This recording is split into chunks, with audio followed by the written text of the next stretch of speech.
Consejera, ¿nos escucha? Sí. ¿Qué tal, consejera? Bienvenidas nuevamente y felicidades. Muchas gracias y además te agradezco mucho este espacio y un saludo a todo tu auditorio. Al contrario. Consejera, lo principal creo que pues debería centrarnos, y lo que yo quisiera comenzar es justo con la experiencia que usted tiene sobre el tema de fiscalización. El INE, el IFE, ahora el INE, ha venido trabajando intensamente en este tema, pero han sido pocos los resultados, creo, que hemos visto al respecto. ¿Cuál es digamos, la perspectiva que usted, con la que usted llega justamente al INE, y cuáles serían los retos que usted vería a los que hay que mejorar o afrontar en esta materia de fiscalización? Bueno, creo claramente que la equidad en las contiendas electorales es ahora una de las que tienen que ser las metas más importantes, los retos más importantes de la autoridad electoral. Creo que la equidad en las contiendas tiene que ver con la fiscalización de los recursos de los partidos y también de las candidaturas. En ese sentido, creo que después de la reforma de 2014 y la nacionalización de la fiscalización, es decir, que cada peso y cada centavo que entra a las arcas de los partidos tiene que ser fiscalizada por la Autoridad Nacional Electoral. El reto no está en lo que reportan los partidos políticos, en lo que suban al sistema de contabilidad, sino en aquello que no reportan, en el flujo de efectivo, en las donaciones en especie, y que puede haber ahí lavado de dinero, recursos ilícitos a las campañas, ilícitos tanto desvío de recursos públicos que van a campañas electorales y recursos provenientes del crimen organizado o de la delincuencia. Por tanto, creo que es vital para el país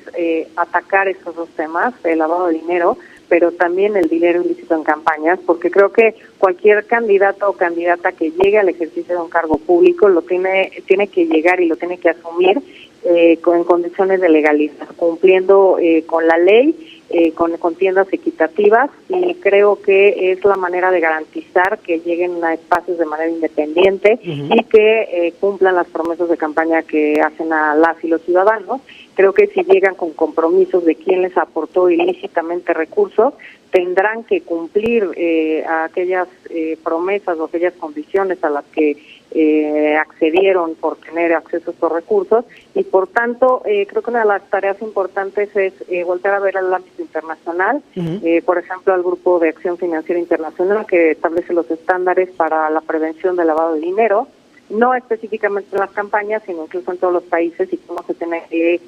trabajar de manera coordinada entre los distintos países justamente para contrarrestar este delito, y en el caso de nuestro país, los delitos precedentes que pueden llevar al lavado de dinero, por ejemplo, la corrupción, el desvío de recursos, y creo que estos mecanismos son importantes, también una colaboración y cooperación interinstitucional con otras dependencias, por ejemplo, el SAT,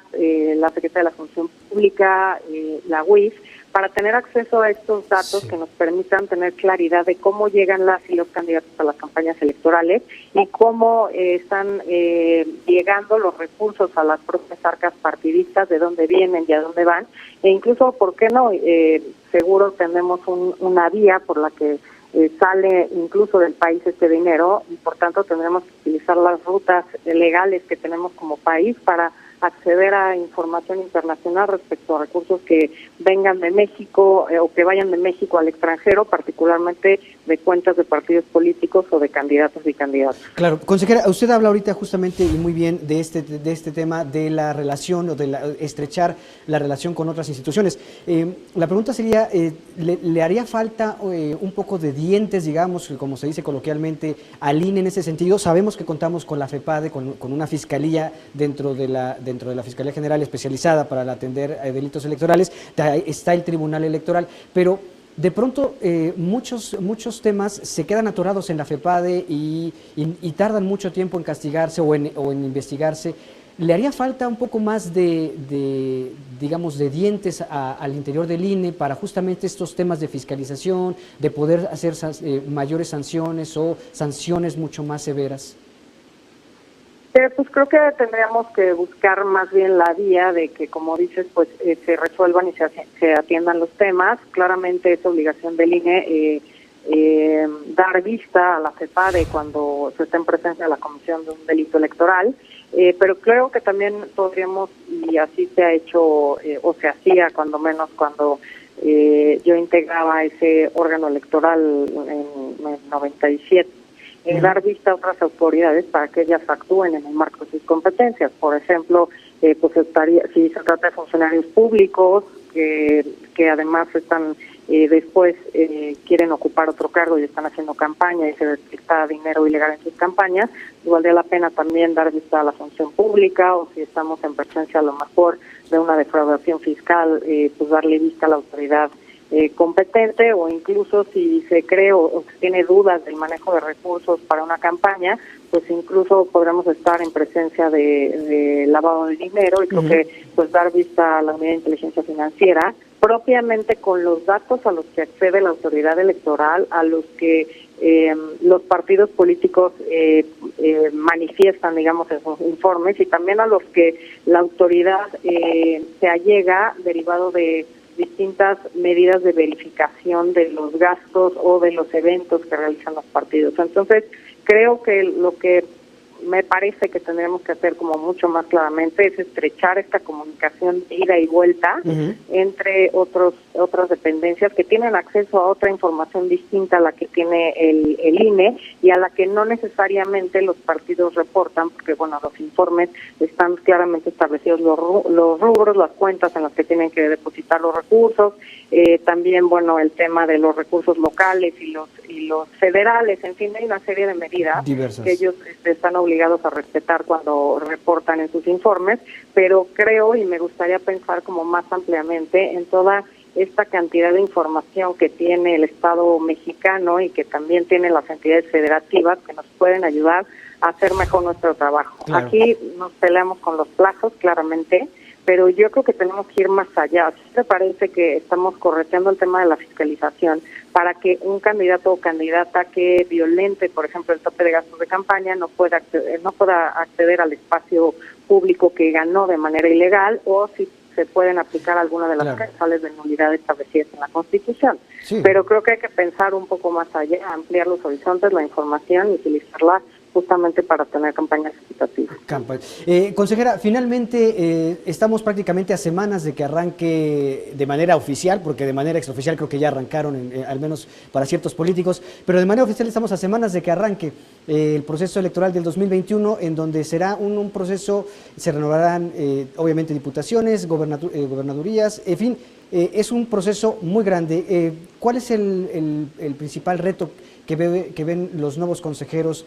al integrarse a los trabajos, prácticamente a marchas ya forzadas para arrancar este proceso electoral? Pues creo que precisamente acabas de mencionar uno muy importante. Tendríamos o tendrían que haber llegado a este cargo los nuevos y las nuevas consejeras desde el mes de abril. Llegamos casi en agosto, como dices, a la vuelta del inicio del proceso electoral. Creo que eso nos impide de entrada ser demasiado propositivos, porque bueno, pues ya entrando al proceso electoral podemos ajustar, hacer algunos cambios, a lo mejor con nuestras aportaciones, delinear algunos temas, pero bueno, claramente tampoco hay espacio para hacer grandes modificaciones. Creo que el tema central además va a ser la pandemia, cómo garantizamos condiciones de salud para que las y los ciudadanos acudan a votar.